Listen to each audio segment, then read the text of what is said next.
Ada total 23 peserta. Tiap peserta dikasih $1 juta. Di akhir eksperimen ini, para peserta menghasilkan di atas $175 juta selama 4 tahun. Wow, sangat fantastis ya. Eksperimen ini pengen nunjukin kalau orang yang nggak berpengalaman trading pun bisa profit secara konsisten. Tapi dengan syarat ngikutin sebuah sistem trading tertentu. Sistem trading ini dikasih nama turtle trading. Tapi kenapa turtle? Nggak binatang yang lain?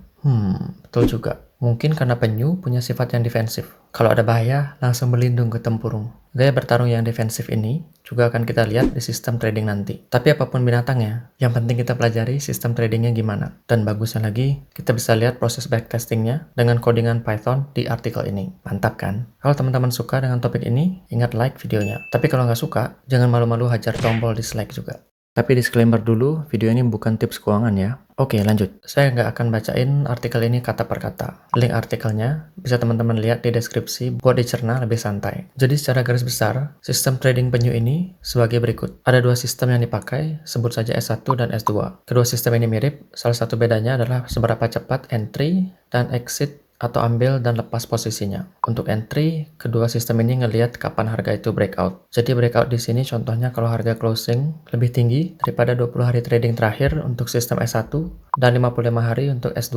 Kalau situasi ini terpenuhi, kita ambil posisi long. Terus buat lepas posisinya, kita tunggu sampai harga closingnya di bawah harga terendah di 10 hari trading terakhir untuk S1 dan 20 hari terakhir untuk S2. Tapi khusus untuk S1, kalau kita udah ambil posisi dan ternyata posisi kita bergerak ke arah profit, kita nggak ambil posisi baru. Ternyata relatif simple ya, sistem trading ini. Nggak ada pakai indikator-indikator yang aneh dan rumus-rumus yang ribet. Tapi sebaiknya jangan langsung mentah-mentah kita terima ya. Kita perlu selidiki lebih lanjut, apakah strategi ini benar-benar efektif. Hal menarik lain adalah pentingnya position sizing atau alokasi dana di sistem ini dengan average true range atau ATR. ATR ini juga saya pakai untuk bikin aplikasi backtesting online yang ada di video sebelah sini. Di sistem turtle trading ini, ATR juga dipakai untuk ngasih ukuran resiko yang bisa kita ambil. Dan setiap trade itu cuma boleh pakai sekitar 2% dari total aset yang kita punya. Jadi bisa kita lihat sistem ini sangat mementingkan diversifikasi dan money management yang bagus. Hasilnya, satu trade yang gagal gak akan bikin modal kita hangus atau kena margin call. Dan satu lagi, setiap mereka loss 10%,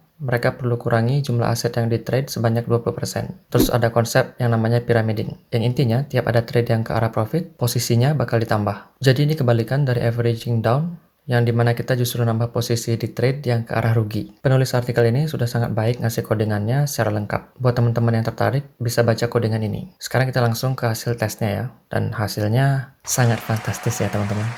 Nice. Garis yang hijau ini sebagai perbandingan kalau nggak pakai strategi alias beli terus udah lupain aja. Dengan strategi penyu ini hasilnya bisa jauh lebih tinggi, sekitar 2 kali lipat dibanding buy and hold. Maksimum drawdown dan volatilitasnya juga lebih kecil. Jadi hasil tes ini memang kelihatan sangat bagus. Tapi kalau kita lihat lebih dalam lagi, bakal kelihatan kurangnya di mana. Yang pertama, penulis artikel ini backtest dengan 10 saham yang diambil secara acak dari S&P 500. Mungkin teman-teman yang udah pengalaman statistik udah bisa nebak ini kekurangannya apa ya. Di paragraf ini penulisnya juga udah bilang kalau tes ini syarat dengan survivorship bias. Jadi konsep ini intinya saham-saham yang ada di S&P 500 yang ada sekarang adalah saham-saham yang memang berhasil bertahan sejak tahun 2000.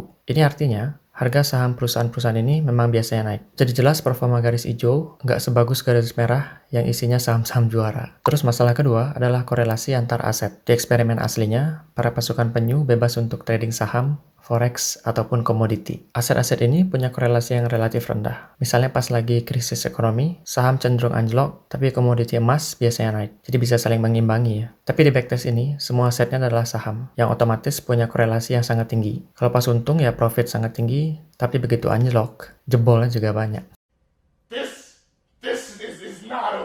Bahayanya kalau kita nggak hati-hati modal kita bisa habis duluan sebelum pasar saham naik lagi. Tapi bukan berarti hasil tes ini sama sekali nggak berguna ya. Di eksperimen aslinya, para peserta berhasil profit dengan konsisten. Jadi mungkin sistem ini beneran efektif. Pelajaran yang bisa kita ambil adalah pentingnya ngatur berapa banyak aset yang kita alokasikan dan risiko maksimal untuk tiap trade. Buat teman-teman yang tertarik buat tes strategi trading secara mandiri, bisa coba tes dengan aplikasi yang saya bikin dengan penjelasan video ini. Selamat bereksperimen ya.